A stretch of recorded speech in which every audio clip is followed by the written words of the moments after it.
Hi everyone, it's time to install the shower valve trim over here. That's gonna be today's project. I have a video already to install the rough valve and I'll link that up in the video, but this one is gonna be for the final valve that controls the water. The water in the bus is not running, so if yours is, you're gonna have to shut the water off at a water pump or somewhere. But I don't have that fully set up, so I can just come here and remove this guy. Okay, because that's just a cap. We chose to use a Delta Multi-Choice 17 series valve trim, and I'm gonna post the exact model of the one we bought. If there is a little screen inside, make sure you remove that screen. Now I got this adapter assembly. And as you see, it has a little handle to help you install it, and there's no right way up. You can just put it anyway. You just have to go in all the way. Here we got to remove this handle and then go back in and push it all the way.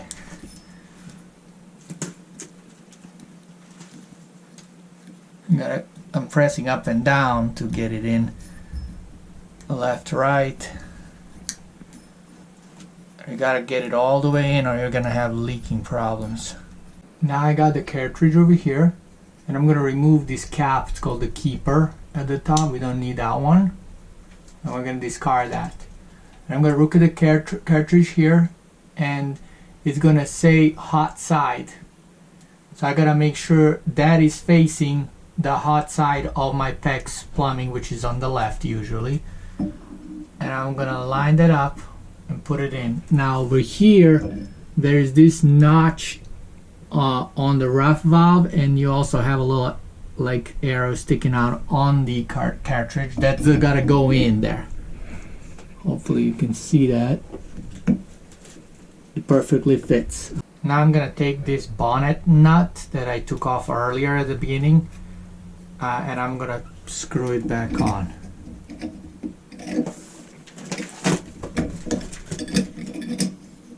And I gotta make sure it's all pushed all the way in and then tighten this. Tighten this by hand. Now I got this O-ring. I'm gonna slide it over and right behind the bonnet nut. So it's sitting right behind it there. Now I got the sleeve. I'm going to slide that over all the way in. There we go. Over here I got the escutcheon, which is the cover plate. On the back of it, it has this foam gasket. I'm going to apply a bead of Lexel on the gasket. You can also use silicone, but I have Lexel, so I'm using that. Lexel is a good alternative to silicone.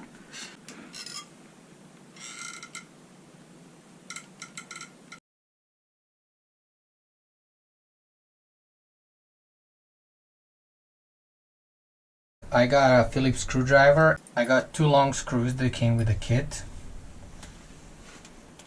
And I'm gonna install the escutcheon like this. It has a word Delta at the top, so I know that's the top part, and I line up the screw holes. Okay, so now I can come in here, put these long screws. Try to get the rough valve in the back.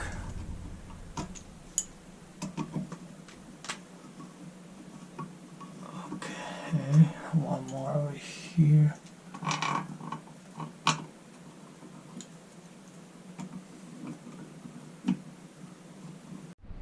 I tighten it down. You just gotta make sure don't go too much. You don't want to bend it. But I noticed some of the Lexel oozed out, so I gotta clean that up. I got some isopropyl alcohol here. I'm gonna just try to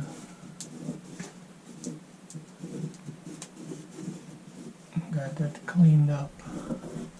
Over here I have the volume knob, and this is a rotational limit stop.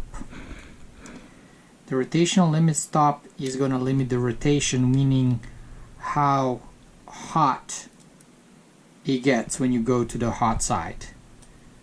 So you have to make sure you face it the right way. The text, it's going to have a text saying here rotational limit stop, or other text, hot cold. That needs to be facing you. And the volume knob has this notch. So when you look at the rotational limit stop, has hot C and H.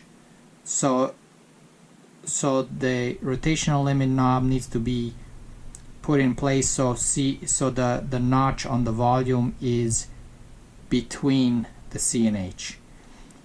This is how you adjust how hot it is.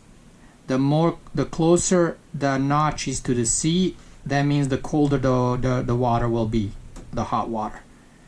I'm gonna set it all the way max to the hot side, so the notch is on H, because you know, I can regulate the temperature with a water heater how much I want. Plus I'm gonna be adding a temperature sensor in the shower, so we're gonna know exactly what temperature is coming out. You're gonna see that. So I'm just setting it to max there. For you, you will have to play with it. You have to set it, turn on the water, measure the temperature, and if it's too hot or too cold, you can rotate this rotational limit stop. So yeah, so this is how it's gonna go. And then on top of that, this guy is gonna come. This is a temperature knob, part of the temperature knob, because the valve we got, you can control the volume and temperature separately. Not all of them can do it. So this one also has text written on it. Text needs to face you. And this notch that's sticking out, this little tab that's sticking out, that needs to be facing away from this knob. So that's how it's gonna go basically.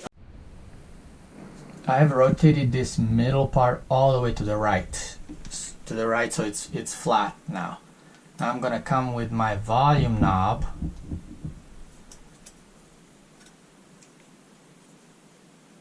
And I'm gonna install that.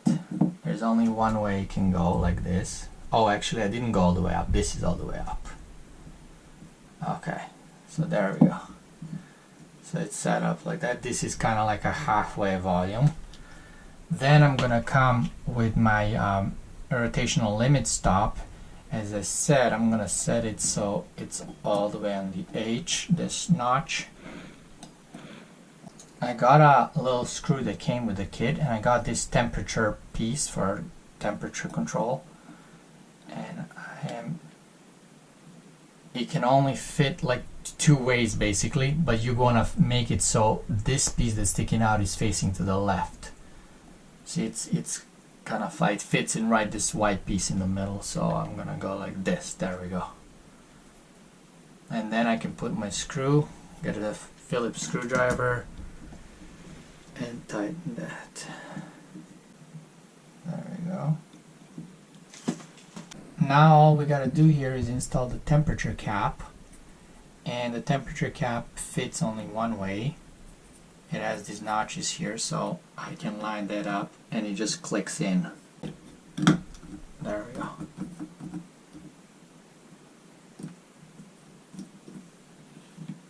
So now I can independently control the volume and the temperature. That concludes this video. Thank you for watching.